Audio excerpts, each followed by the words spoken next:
I got so much motherfucking design on right now. Break it down, bring it back, make it clap. I got 3 old thoughts, new block, where that day. Bitches on my line, and you know. Pada 1944, kedudukan tentara Jepang di medan perang Pasifik makin terdesak. Di berbagai medan pertempuran, Jepang menderita kekalahan. Ditambah dengan timbulnya pemberontakan oleh rakyat Indonesia, maka kedudukan Jepang semakin terjepit. Pertahanan Jepang sudah rapuh dan bayangan kekalahan sudah semakin nyata. Namun Jepang masih berusaha menarik simpati rakyat Indonesia dengan menjanjikan kemerdekaan di kemudian hari. Pada 1 Maret 1945, pemerintah Jepang di Jawa dipimpin Saiko Shikikan Kumarkichi Harada membentuk Badan Penyelidik Usaha-Usaha Persiapan Kemerdekaan Indonesia atau BPUPK, yang dalam bahasa Jepangnya disebut Dokuritsu Junbi Kosokai. Yang diangkat sebagai ketua BPUPKI ialah Rajiman Wedyo Diningrat. Ia dibantu oleh 2 ketua muda, yaitu seorang Jepang atau Sukokan Cirebon dan Suroso. Ia diangkat pula sebagai kepala sekretariat BPUPKI, dibantu oleh Toyohiko Masuda dan Prigodigo. Anggotanya 60 orang ditambah 7 orang Jepang tak hak suara. Dalam kesempatan itu, Insinyur Soekarno tidak menjadi ketua karena ia ingin lebih aktif dalam berbagai diskusi.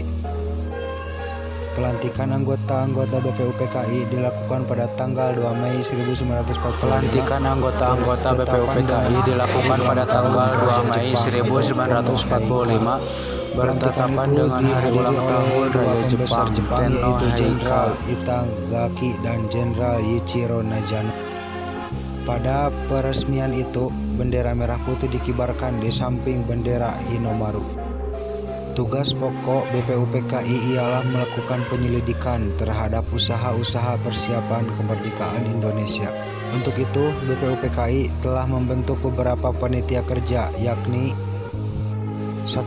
Panitia perumus terdiri atas 9 orang diketuai oleh Insinyur Soekarno. Tugasnya merumuskan naskah rencana pembukaan Undang-Undang Dasar. 2. Panitia perancang Undang-Undang Dasar diketuai oleh Insinyur Soekarno. Dari sini dibentuk lagi panitia kecil yang diketahui oleh Prof. Supomo. 3. Panitia ekonomi dan keuangan diketuai oleh Mohatta. 4. Panitia pembela tanah air diketuai oleh Abikusno Cokyorus. Masa sidang pertama.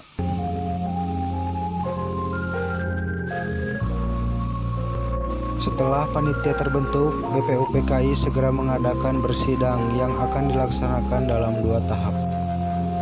Dalam persidangan ini dibicarakan masalah dasar negara. Beberapa orang tokoh yang berpidato untuk mengusulkan konsepsi yaitu Muhyamin, Insinyur Soekarno, dan Supomo. Pada 29 Mei 1945, Muhammad Yamin berpidato dengan judul Atas dan Dasar Negara Kebangsaan Republik Indonesia. Dalam pidatonya, ia mengusulkan 5 pokok yang akan dijadikan dasar negara, yaitu 1. Peri kebangsaan, 2. Peri kemanusiaan, 3. Peri ketuhanan, 4. Peri kerakyatan, dan 5. Kesejahteraan rakyat.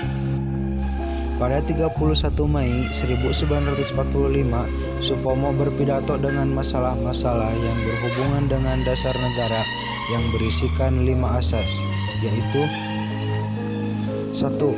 Paham negara persatuan, 2. Perhubungan negara dan agama, 3. Sistem badan permusyawaratan, 4. Sosialisme negara, dan 5. Hubungan antar bangsa. Tetapi ia tidak menyebutkan secara eksplisit bahwa kelima hal tersebut diusulkan sebagai dasar negara. Keterangan itu diajukan untuk dijadikan bahan masukan dalam merumuskan dasar negara Indonesia mereka. Pada tanggal 1 Juni 1945, Insinyur Soekarno tampil berbicara tentang dasar Plaspah Negara Indonesia Merdeka yang juga terdiri atas 5 asas, yaitu 1. Kebangsaan Indonesia. 2. Internasionalisme atau PRI kemanusiaan. 3. Mufakat atau demokrasi. 4. Kesejahteraan sosial. Dan 5. Ketuhanan yang Maha Esa. Kelima asas itu, atas petunjuk seorang ahli bahasa oleh Insinyur Soekarno, diberi nama Pancasila, kemudian diusulkan dijadikan dasar negara Indonesia.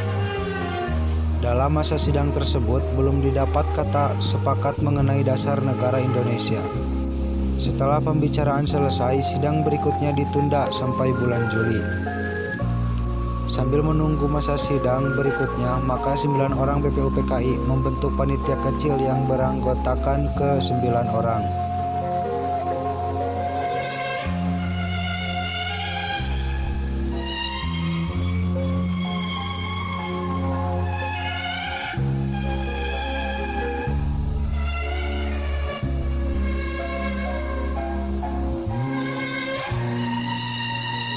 Panitia kecil atau panitia 9 tersebut terus bekerja keras merumuskan rancangan pembukaan Undang-Undang Dasar yang nanti harus mengandung asas dan tujuan negara Indonesia merdeka. Akhirnya tugas itu terselesaikan pada 22 Juni 1945 dan hasil rumusannya disebut Piagam Jakarta atau Jakarta Charter. Sesuai dengan nama yang diberikan oleh Mr. Muhyamin, di dalam Piagam Jakarta alinea keempat dirumuskan 5 asas plasma negara Indonesia merdeka, yaitu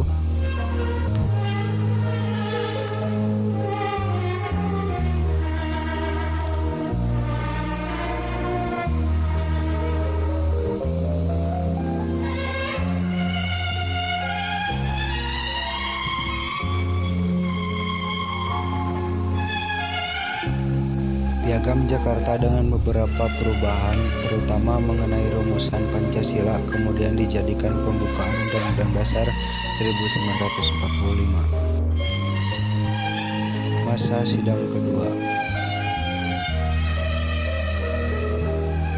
Dalam sidang kedua ini, yang dibahas adalah rancangan Undang-Undang Dasar beserta pembukaannya. Panitia perancang Undang-Undang Dasar yang diketahui Insinyur Soekarno menyetujui bahwa pembukaan Undang-Undang Dasar diambilkan dari Piagam Jakarta. Untuk merumuskan Undang-Undang Dasar, panitia perancang membentuk lagi panitia kecil yang diketahui oleh Hussein. Pada 14 Juli 1945, Insinyur Soekarno melaporkan hasil kerja panitia perancang Undang-Undang Dasar kepada sidang, yaitu 1. Pernyataan Indonesia Merdeka. 2. Pembukaan Undang-Undang Dasar. 3. Undang-Undang Dasar atau Batang Tubuh. Akhirnya, sidang BPUPKI menerima pula hasil kerja panitia itu. Setelah BPUPKI hasil menyelesaikan tugasnya, maka pada 7 Agustus 1945 BPUPKI dibubarkan.